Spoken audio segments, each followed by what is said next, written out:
गांव में तो सब जगह अकाल की परिस्थिति हो गई है। लगता नहीं कि अब इस गांव में ज्यादा दिन रुकना उचित होगा। काम के लिए बाहर गांव तो जाना ही पड़ेगा। भूषण काम की तलाश में दूसरे गांव की ओर निकल पड़ता है। चलते चलते वह विजयपुर गांव में आ जाता है। वहां उसका रहने का कोई ठिकाना नहीं था और उसके पास कोई काम भी नहीं था। चलते चलते वह एक अमीर किसान जगत सेठ के पास आ पहुंचता है। सेठ जी, मैं भूषण दूसरे गांव से आया हूँ। हमारे गांव में अकाल की परिस्थिति हो गई है। लोगों के खेत सूखे पड़े हैं। गांव में बूंद बूंद पानी के लिए लोग तरस रहे हैं। अगर मुझे आपके पास कुछ काम मिल जाएगा तो बहुत कृपा होगी बड़े भाई। अरे रे, लगता है तुम्हारी हालत बहुत खस्ता हो गई है। ठीक है, वैसे मेरे पास एक काम तो है, पर लगता नहीं कि तुम वो कर पाओगे। सेठ जी, आप चिंता ना करें। मुझे आप कोई भी काम दे सकते हैं। मैं वो काम पूरी मेहनत और ईमानदारी से करूंगा। अच्छा ठीक है भूषण, तो कान खोल कर सुन लो।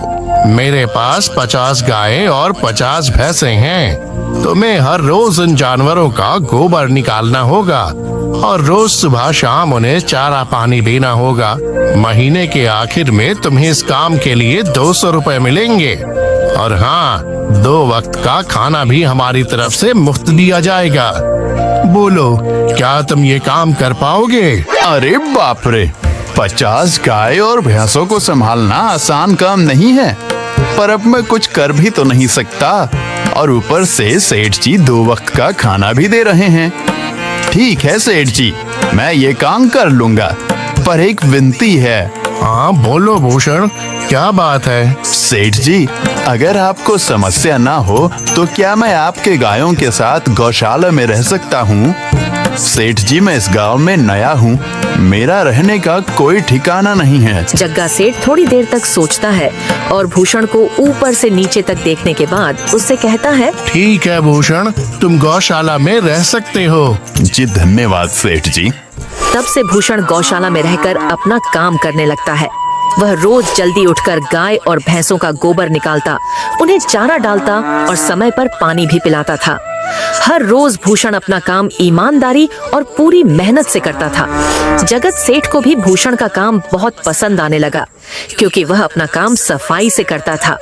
एक दिन जगत सेठ भूषण को बुलाकर उससे बोलता है, भूषण, मुझे तुम्हारा काम बहुत पसंद आया है। तुम गाय और भैंसों का अच्छा ख्याल रख रहे हो, इसलिए दूध की गुणवत्ता भी बढ़ गई है और गायें पहले से ज्यादा दूध भी दे रही हैं।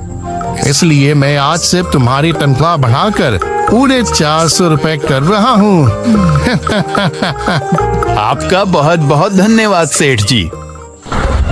कुछ दिन ऐसे ही बीतने लगते हैं। भूषण जगत सेठ के पास बहुत मेहनत और ईमानदारी से काम करता है। धीरे धीरे भूषण के पास अच्छा खासा रुपया जमा हो जाता है, जिससे वह अपने लिए छोटा सा रहने लायक एक कुटिया बनवा लेता है। उस गौशाला में सोकर तो नाक से गोबर की गंध अभी भी नहीं जा रही। अब आखिरकार मुझे अपने घर में चैन से सोने को तो मिलेगा। तब से भूषण जगत सेठ के पास गौशाला में काम करने आता और 2 वक्त का खाना खाकर अपने घर सोने के लिए चला जाता था।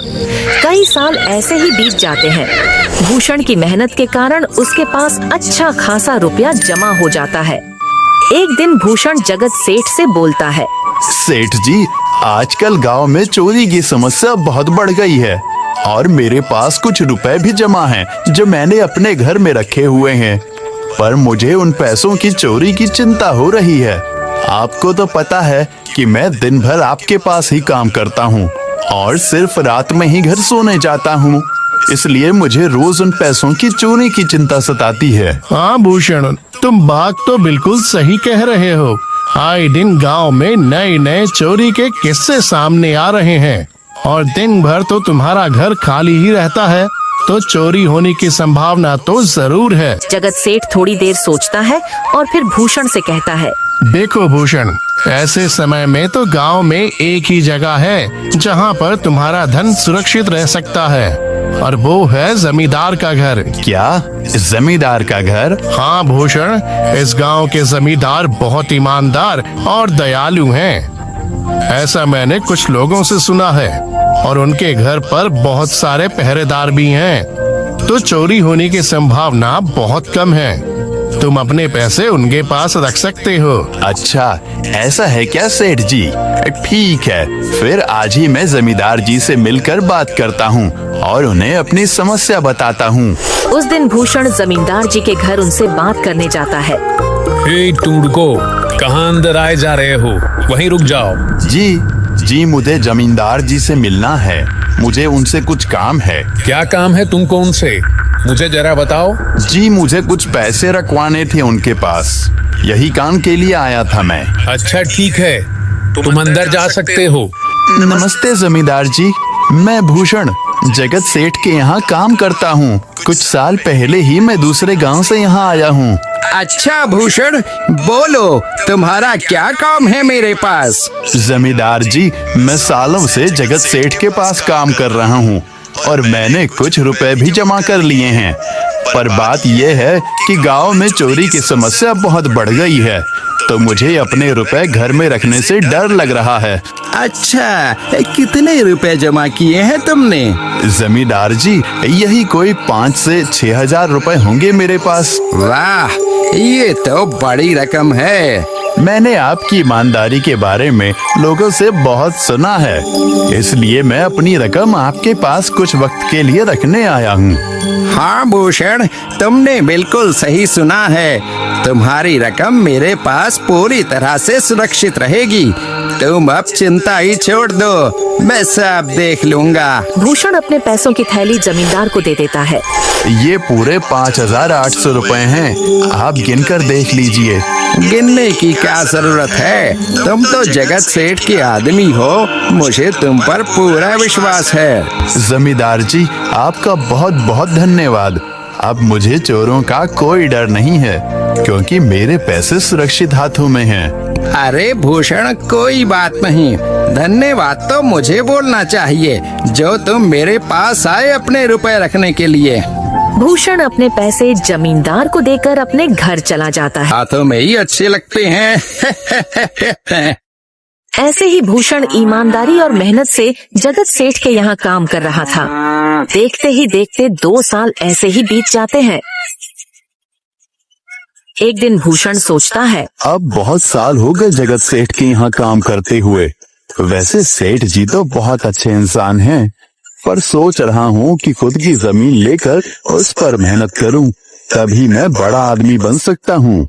अब जो मेरे पास थोड़े कुछ पैसे हैं और जो जमींदार के पास कुछ पैसे संभालने के लिए दिए हैं, वो जमा करके थोड़ी जमीन खरीद लूंगा। आज ही जमींदार से मिलने जाता हूँ और अपने रुपए मांगता हूँ। ये सोचकर भूषण जमींदार जी के घर चला जाता है। जमींदार जी, मैं अपने रुपए वापस लेने आया हूँ। आपके पास मैंने 5,800 रुपए दिए थे संभालने के लिए। अरे भाई साहब, मैंने पहचाना नहीं आपको। वैसे कौन हो आप? अरे जमींदार जी, मैं भूषण हूँ। पिछले साल मैंने आपको पैसे संभालने के लिए दिए थे, याद आया कुछ? अरे भाई साहब, मेरे पास कितने सारे लोग आते जाते हैं पैसे रखने के लिए, और सभी के साथ मेरा अच्छा व्यवहार होता है। वैसे आपके पास कोई कागजात हैं क्या? क्योंकि मैं हर व्यक्ति से कागज पर ही व्यवहार करता हूँ। किसने कितने पैसे दिए, किसके कितने पैसे रखे हैं, सबका व्यवहार रहता है मेरे पास। जमींदार जी, ये आप क्या बात कर रहे हैं? आपकी ईमानदारी देखकर ही मैंने आपको पैसे दिए थे संभालने के लिए, और आप अब ऐसी बातें कर रहे हैं। कृपया करके मेरे पैसे मुझे वापस कीजिए। हाँ भूषण, मैं ईमानदारी से ही काम करता हूँ, इसलिए तो तुमसे मैं डॉक्यूमेंट्स मांग रहा हूँ। क्या तुम्हें पता नहीं, जब तुम किसी से पैसों का व्यवहार करते हो तो तुम्हें स्टाम्प पेपर पर लिख कर देना पड़ता है। तुम किसी से भी पूछ सकते हो।